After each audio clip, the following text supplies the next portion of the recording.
안녕하세요. 저는 20대 후반에 결혼한 지 2년 된 여성입니다. 일에 대한 열정과 욕심이 남다른 남편에게 반해서 결혼까지 했지만 결국 기대를 저버린 남편과 이혼하게 되었습니다. 제 친어머니는 제가 어렸을 때 암으로 세상을 떠나셨습니다. 제가 6살이었을 때 돌아가셨기에 친어머니에 대한 기억이 많이 나지는 않습니다. 그나마도 시간이 갈수록 옅어져만 가네요. 그래도 다행히 저희 아버지는 지역 유지의 막내 아들이어서 저는 경제적으로 부족함 없이 자랐습니다. 하지만 어머니가 세상을 떠나신 후 아버지는 저에게 새엄마를 만들어 주신다는 핑계로 많은 여성분들과 자유로운 시간을 즐기셨고, 그래서 저는 솔직히 10대 시절에는 집에 정을 많이 붙이지 못했습니다. 그래도 아예 생각 없이 논 건 아닙니다. 저는 그림 그리는 걸 정말 좋아했어요. 하지만 학원에 다니는 대신 컴퓨터로 그려보고 그러다 일러스트레이터라는 직업을 알게 된 거예요. 단순하게 말하자면 사파 같은 그림을 그리는 사람입니다. 아무튼 이런 직업도 있다라는 걸 알게 된 이후로 저는 인생의 목표를 대한민국 최고의 일러스트레이터가 되는 걸로 정했어요. 아버지는 제가 원하면 학원도 보내주고 그러겠다 하셨지만 그때는 왠지 모를 아버지에 대한 반감 때문에 제 힘으로 하겠다 고집을 피웠습니다.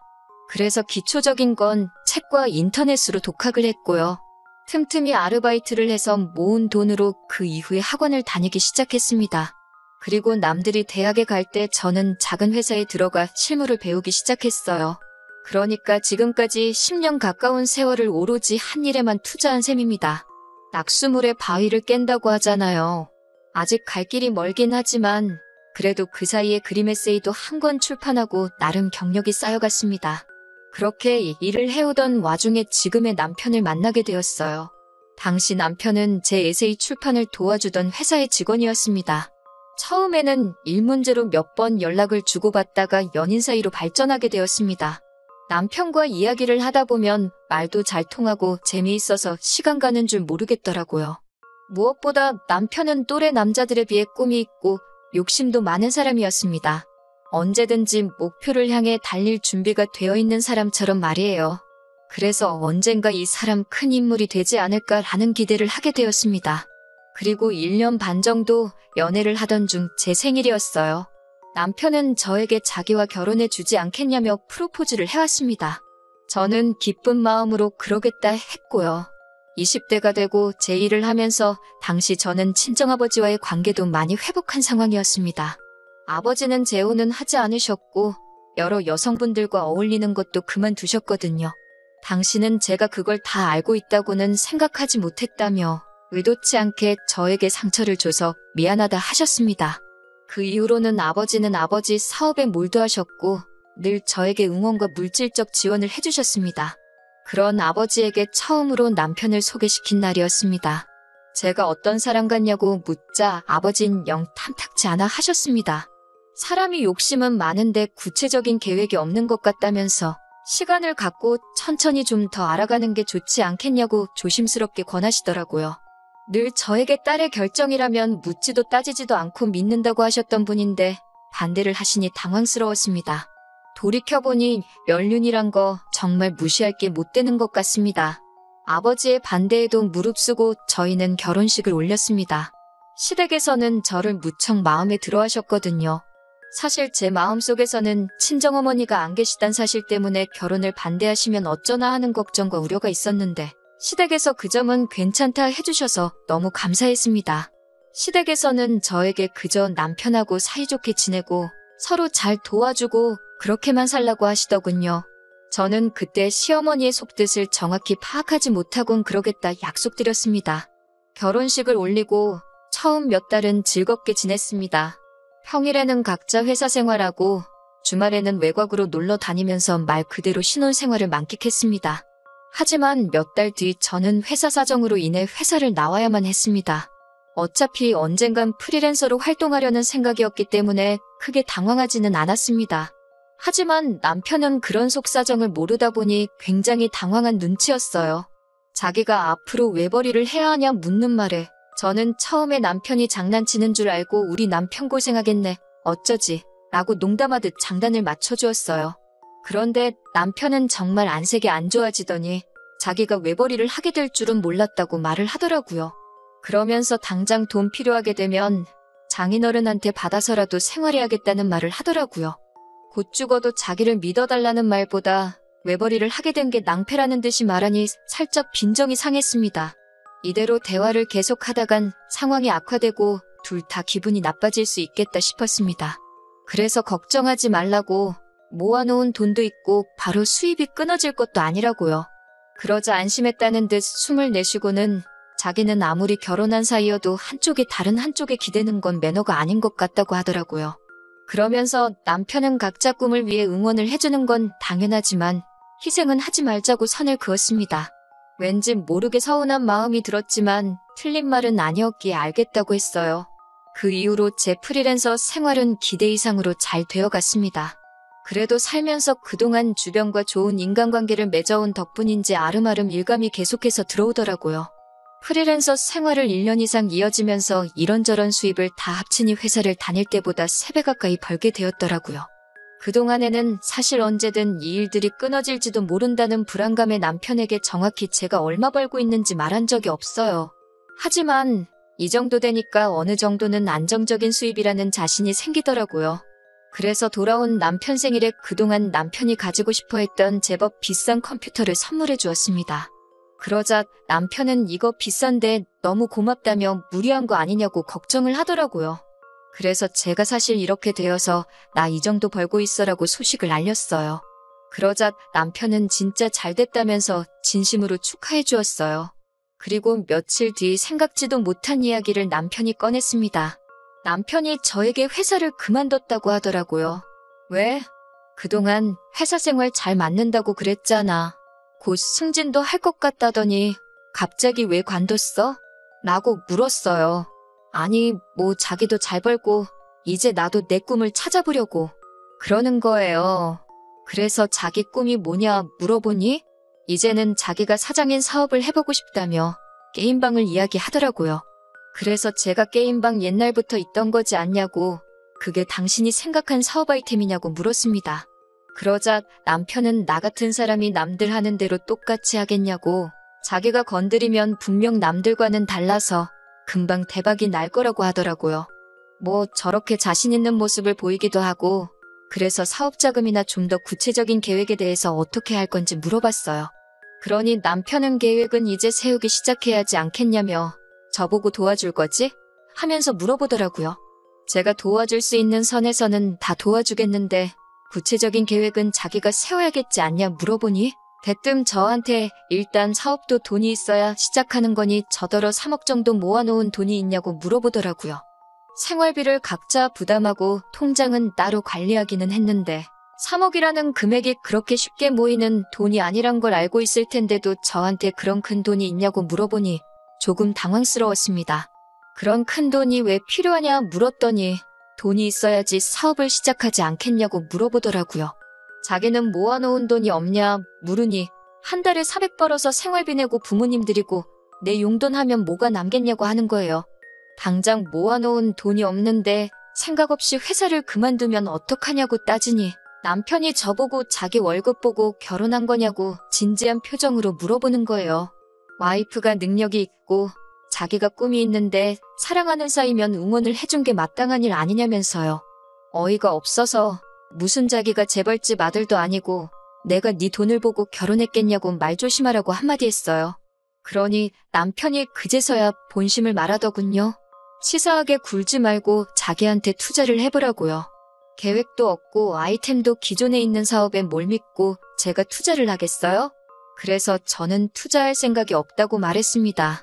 그리고 이틀 뒤 친정아버지에게서 전화를 받았습니다.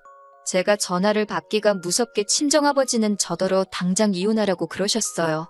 제가 갑자기 그게 무슨 말씀이냐고 하니까 남편이 저희 친정아버지한테 전화를 했다고 하네요. 저를 설득해서 자기한테 투자 좀 하게 해주던지 아니면 장인어른이 자기한테 10억만 투자해 달라고요. 저한테는 3억이라고 했던 돈이 이틀 사이에 10억 원이 되어 있더라고요. 친정아버지도 처음엔 무슨 소리를 하는 건가 한번 드러나 보자 싶어서 무슨 사업을 어떻게 할 건지 한번 설명해 보라고 하니 일단은 무조건 자금이 있어야 예산에 맞게 계획도 세울 수 있다고, 자금부터 확보를 해야 한다며 계속 돈 달라는 소리만 하더라는 거예요. 화가 난 저희 아버지가 돈만 있으면 사업이 저절로 되냐고, 그럼 개나 소나 다 사업하지 않겠냐고 한마디 따끔하게 하셨더니 진짜 장인어른이 돼서 그러시는 거 아니라고, 저한테도 똑같이 자기 돈 보고 사위 삼으신 거냐고 그랬다는 거예요. 남편한테는 친정아버지가 결혼 반대하셨다는 이야기를 한 적이 없거든요. 그 소리를 듣고 격노하신 친정아버지가 저에게 전화를 하셔서 이혼하라 하신 거였어요. 저는 친정아버지께 정말 죄송하다고 제가 이 상황을 어떻게든 해결할 테니 일단 이혼 이런 이야기는 하지 마시라 부탁드렸습니다. 숨도 제대로 못 쉴 만큼 이 상황이 답답하고 화가 나는데 얼마 지나지 않아 시어머니한테도 전화가 걸려오더라고요. 저는 이제 무슨 소리를 하실지 어느 정도 예상이 되었기에 피할까 생각하다 그냥 받아봤습니다. 시어머니는 대뜸 저에게 내가 너희 결혼할 때 많은 걸 바라디? 라고 말문을 여셨습니다. 그래서 제가 그게 무슨 말씀이시냐 하니 서로 사이좋게 지내고 잘 도와주라고 했어 안 했어? 그러시더군요. 이어서 너는 남편이 남자로서 도전을 해보겠다는데 그깟 돈 몇 푼 쥐고 있다고 남편 길을 꺾냐고 화를 내셨습니다. 제가 그게 아니라고 상황을 설명드리려고 했지만 시어머니는 무조건 입 다물라고 어디 어른이 이야기하는데 가르치려 드냐면서 너는 친정어머니가 없어서 아내가 남편을 어떻게 섬기는지 못 보고 자라서 이 모양인가 보다고 아예 이참에 그 집도 팔고 시댁으로 들어와서 살라 하시더군요. 시댁에서 살면서 정상적인 부부가 어떻게 서로를 돕고 사는지 배워야겠다면서요. 저는 더 들을 이야기도 드릴 말씀도 없는 것 같다고 일단 전화를 끊었습니다. 그리고 그날 저녁 남편이 집에 들어왔어요. 들어오는 남편을 보고 본체만체 하자 남편이 오늘 장인어른하고 통화 안 했어? 라고 물으며 제 눈치를 살피더라고요. 그래서 통화했다고 아버지가 당신하고 헤어지려고 했다 그랬습니다. 그러자 남편은 아버님은 다 큰 자식한테 왜 이래라 저래라 그러신대라며 혀를 차더라고요.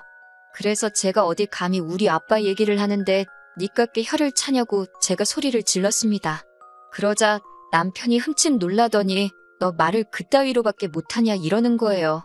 그래서 우리 아빠만 전화했는 줄 알냐고 시어머니도 전화해서 막말을 하시더라고 말해줬어요. 남편은 그거야 시어머니가 며느리한테 한마디 할 수도 있지. 뭐가 그렇게 화가 날 일이냐고 혹시 돌아가신 장모님 얘기해서 그러는 거냐고 그러더군요. 그래서 제가 그건 어떻게 알았냐고 하니까 아차 싶은 표정으로 절 잠깐 보더니 낮에 시댁에 갔었다고 그리고 자기가 통화할 때 바로 옆에 있었다고 털어놓더라고요. 제가 어이가 없어서 그럼 옆에서 그 막말을 다 듣고만 있었다는 거냐 물으니 남편은 엄마가 아예 틀린 말을 한 것도 아니지 않냐면서 솔직히 남편이 힘들면 아내가 도와줄 수 있는 거 아니냐고 그래요. 옛날엔 머리카락도 팔았다던데라면서요. 그래서 제가 네가 지금 힘든 거냐고 말도 안 되는 사업을 하겠다며 상의도 안 하고 회사를 때려쳐놓고선 이제 와서 뭐가 어쩌고 저쨌냐고 더 말할 것도 없겠다고 제가 먼저 이혼하자고 했습니다. 나는 너가 욕심이 이런 식으로 많은 줄은 몰랐다고요. 그러자 남편이 이혼은 무슨 이혼이냐고 제가 억지 부린다는 듯이 말을 하더군요. 우리 어차피 혼인신고도 안 되어 있는데 무슨 이혼이냐고 그냥 헤어지는 거라고 그랬습니다. 사실 혼인신고를 하려던 무렵에 제가 프리랜서 생활을 시작했거든요. 그때 저는 혼인신고는 언제 하냐고 몇 번 물었었는데 남편은 제부터 일단 자리 잡으면 하자고 해서 혼인신고가 안 되어 있던 거예요. 외벌이하기 싫어서 꼼수를 부린 것 같은데 그게 오히려 지 발등을 찍은 거예요. 제가 서류 정리할 것도 없고 깔끔하지 않냐고 그냥 당신만 나가면 될 것 같다고 그랬습니다. 이 집은 어차피 반반해서 들어온 전세니까 원하면 전세금의 절반은 지금이라도 친정아버지께 말씀드려서 빼주겠다고 했어요.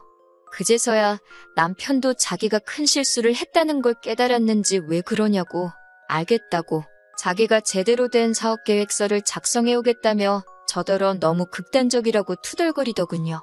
당신이 그렇게 계획적이지 못한 것보다 나랑 제대로 해결도 하기 전에 양가 어른들한테 다 떠들고 다니면서 상황을 이렇게 크게 만든 게 더 이해가 안 되고 용서가 안 된다고 했습니다.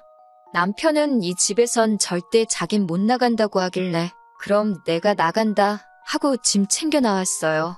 어차피 전세집이라 가구가 전도 저렴하게 대충 채워넣었던 거라서 미련도 없고요. 전세 계약자도 저라서 남편이 버텨도 자기 혼자선 할 수 있는 게 없었거든요. 남편은 어떻게 친정아버지 돈 가지고 편하게 살아보려고 한 것 같은데 그걸 믿고 힘들게 들어간 회사마저 그만둬버렸으니 이도저도 아닌 상황이 돼버린 거예요. 뒤늦게 저한테 사과를 해도 기차는 이미 떠나버린 상황이었던 거예요. 그리고 지금 저는 서울에 작은 오피스텔을 구해서 고양이 2마리와 함께 계속 프리랜서 생활을 이어가고 있습니다. 30이면 제 경력도 어느덧 10년이 되기에 그 시기에 맞춰 또 한 번 그림 에세이를 출판하려고 준비 중이고요. 진작에 친정아버지의 말씀을 귀담아 들었다면 좋았을 텐데 죄송한 마음입니다.